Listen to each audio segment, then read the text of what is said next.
문재인 대통령과 김정은 북한 국무위원장의 역사적 만남이 잠시 뒤 오전 9시 반부터 시작됩니다. 청와대는 이번 정상회담이 한반도 비핵화와 항구적인 평화정책이란 핵심 의제에 집중될 것이라고 밝혔습니다. 한반도 비핵화와 관련해 어떤 입장을 내놓을지 전 세계가 주목하고 있습니다. 저는 좀 잠을 설쳤습니다. 저 같은 분들이 많으시네요. 청취자 이경수님, 오늘 아침에 감동이 몰려옵니다. 김성일님, 큰 성과 이루고 돌아오기를 기원한다. 역사적인 날이다. 윤영보님의 많은 분들이 지금 기원의 문자들 보내주고 계시는데요. 우리가 마음을 모아야죠. 오늘 정상회담에서는 과연 어떤 얘기들이 나올까요? 어떤 합의들이 이루어질까요? 한반도 주변 상황은 어떻게 달라질까요? 이런 것들 참 궁금한 점이 많습니다. 오늘 회담의 관전 포인트 짚어드립니다. 남북정상회담 준비위원회 전문가 자문위원이시죠. 조성열 국가안보전략연구원 수석연구위원 연결을 해보겠습니다. 조성열 연구위원님 안녕하세요. 네, 안녕하세요. 11년 만에 만납니다. 예, 김정은 위원장이 정권 잡은 후로는 처음이고 또 북한 정상이 어쨌든 남측으로 남한으로 내려오는 것도 처음이고 여러모로 의미가 큰 거죠? 예, 그렇습니다. 지금 오늘 회담 분위기는 상당히 좋고요. 그동안에 이제 많은 남북 간의 논의가 있었기 때문에 이번에는 커다란 성과가 거둘 수 있다고 기대해 봅니다. 예, 그래요. 오늘의 관전 포인트. 그러니까 오늘 굉장히 일정이 많아요. 다양한 것들이 하루 동안 이루어지는데 조성열 박사가 보시기에 이거 이런 포인트들을 여러분 유심히 보십시오 하는 그 지점을 오늘 좀 짚어보고 싶습니다. 먼저 첫 번째 포인트 어딘가요? 예, 무엇보다도 이번에 비핵화 합의가 이루어질 거로 보이는데, 네. 어느 수준까지 이루어질 것인가 하는 것이 가장 첫 번째 포인트라고 봅니다. 이번 남북정상회담은, 단순히 남북 간의 화해와 협력을 위한 부분이 아니라, 국제적으로도, 세계적인 어떤 현안이었던 비핵화를 이제 추진하는 부분이고, 또 그동안에 김정은 위원장이 이제 우리 특사나 시진핑 주석한테는 이제 비핵화 의사를 밝혔는데 이런 부분들이 이제 우리 대통령께 직접 그 부분을 밝히고 그리고 또 이것이 문서화가 될 것인가 하는 부분들이 가장 중요한 관전 포인트라고 생각합니다. 그러니까 원래 정상들이 만나기 전에 실무진들이 만나서 무슨 이야기할 건지 다 정하잖아요. 대부분은 정상회담 자리에서는 사인만 하게 마련인데 지금 이 비핵화에 관련해서는 실무진 사이에서 맞춘 것이 없다. 오늘 현장 테이블에서 정상들의 담판에 의해서 표현 수위라든지 이 수준이 결정될 것이다. 지금 이런 거죠? 예, 그러니까 이게 이런 여느 정상회담과 달리 남북 정상회담의 특징이라고 볼 수 있는 부분이 있는데요. 북한의 경우는 김정은 위원장의 결정이 최종적인 결정이기 때문에 그렇죠. 어느 누구도 전략적 판단인 핵 비핵화 문제에 대해서는 북측에서도 쉽게 대답을 못한 것 같습니다. 그렇죠. 이런 부분들을 문재인 대통령이 김정은 위원장으로부터 직접 끌어내는 것이 이번 정상회담의 가장 커다란 관전 포인트라고 생각합니다. 조성열 연구위원이 보시기에는 어느 정도 수준까지 가능하리라 보십니까? 예측. 예, 지금 제 생각에는 일단 이제 우리 대북 특사나 시진핑 주석에게 얘기했던 수준들, 다시 말하면 비핵화는 이제 선대 유운이라는 부분이 있고 또 하나는 이제 지난번 우리 특사에게 얘기했던 군사협의 해소와 체제안전 보장이 이루어진다면 북한은 핵을 포기하겠다라고 하는 이런 부분들을 재확인하지 않을까 생각합니다. 예, 근데 이 부분은 이제 기본적인 부분이고요. 그렇죠. 조금 더 욕심을 낸다면은 이거는 이런 완전한 비핵화에 더해서 좀 포괄적인, 다시 말하면 이제 단순한 핵물질이나 핵무기뿐만 아니라 이것의 핵심 운반 수단인 ICBM이나 SLBM에 대한 이런 부분들에 대한 포기도 포함된다면 가장 바람직하다고 볼 수 있습니다. 사실 그 정도 얘기는 이미 나왔던 얘기인데 이게 김정은 위원장의 입을 통해서 나오고 명문화되고 이러면 이게 상당히 의미 있는 거죠. 예, 그렇죠. 그것이 남북 정상선언에 포함이 된다면은 이 부분은 이제 북한에서도 어느 누구도 이걸 바꾸기 어려운 부분입니다. 최고 지도자가 결정했기 때문에 아마 그런 의미에서 우리는 김정은 위원장으로부터 직접 듣고 이것을 문서화하는 것이 어찌 보면 이제 이번 정상회담의 하이라이트라고 생각합니다. 가장 중요한 포인트입니다, 여러분. 비핵화에 대해서 어디까지 담판 지을 것인가, 어디까지 문서로 남길 것인가. 첫 번째 포인트. 두 번째 관전 포인트는 뭔가요, 조 박사님?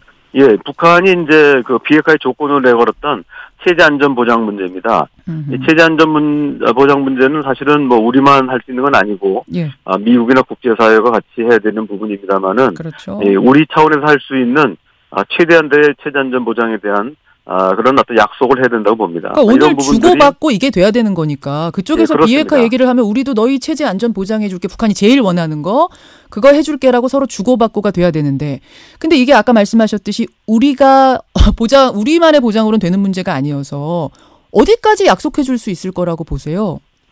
예, 일단은 이제 우리가 참여하는 한반도 평화체제 논의는 가능할 거라고 봅니다.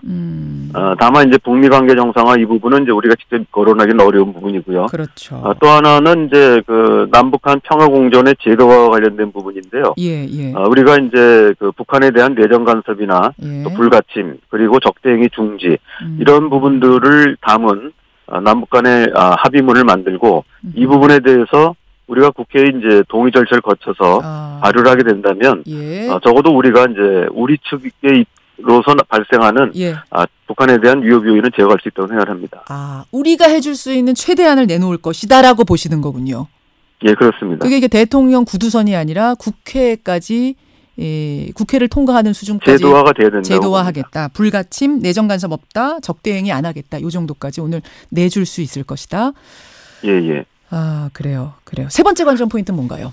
예, 세 번째는 이제, 오늘 사실 이제, 어제 갑자기 추가된 부분입니다만은, 우리의 이제, 우리의 합참의장하고 북한에 이제, 총참모장이 들어왔습니다. 군수 내부. 이런 부분은 이제, 앞서 말씀드렸던 체제안보장도 관련이 되지만, 앞에 말씀드린 거는 주로 법제도적인 측면이라고 한다면, 실질적인 군비 통제 논의가 가능하다고 생각합니다. 그래서 처음에는 이제 양측의 국방장관과 인민무력부장이 포함됐었는데 추가해서 우리의 이제 합참의장과 북한의 총참모장이 들어왔기 때문에 실질적인 군비 통제 논의가 이루어질 수 있는 이런 좋은 계기라고 봅니다. 군비 통제 논의란 거는 좀 쉽게 구체적으로 풀면 뭘 논의한다는 거예요? 예, 그러니까 우선은 이제 우발적 충돌을 막기 위한 조치로서 비무장지대의 비무장화가 있을 수 있고요. 그 다음에 이제 일정 지역을 정해가지고 여기에는 이제 공격 무기들을 배치하지 않는 방안이 있을 수 있습니다.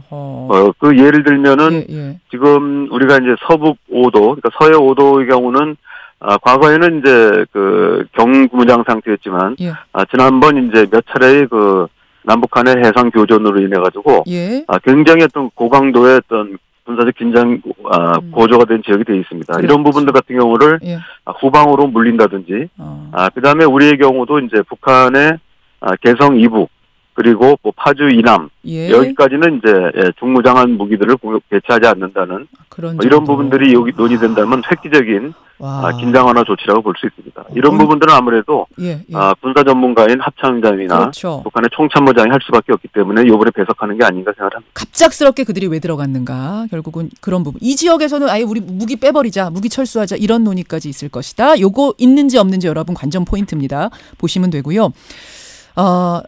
하나만 더 갈까요? 하나만 더 포인트 있습니까, 박사님?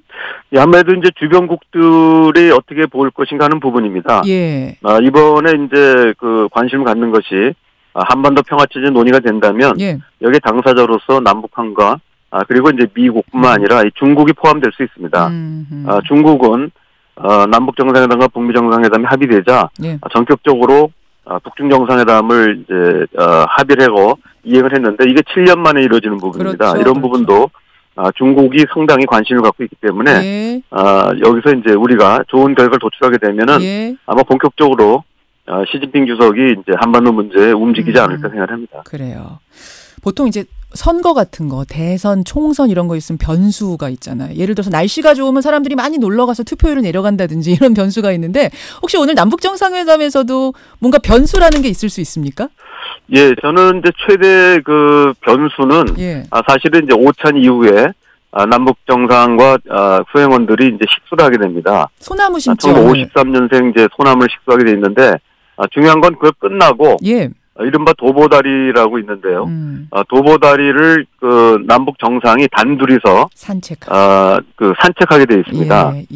이 부분은 이제 과거 김대중 대통령이 순안공항에서 내렸을 때 김정은 위원장과 단독으로 차를 통해서 이동했기 때문에 전 세계의 이목이 집중됐었는데요. 이번에도 수행원이 전혀 없이 문재인 대통령과 그리고 이제 김정은 위원장이 둘이서 도보다리를 산책하면서 아마 긴밀한 논의를 할 것 같습니다. 여기서 어떤 얘기가 나올 것인가 하는 부분은 아마 계속 주목해야 될 거라고 생각합니다. 오늘의 변수는 산책.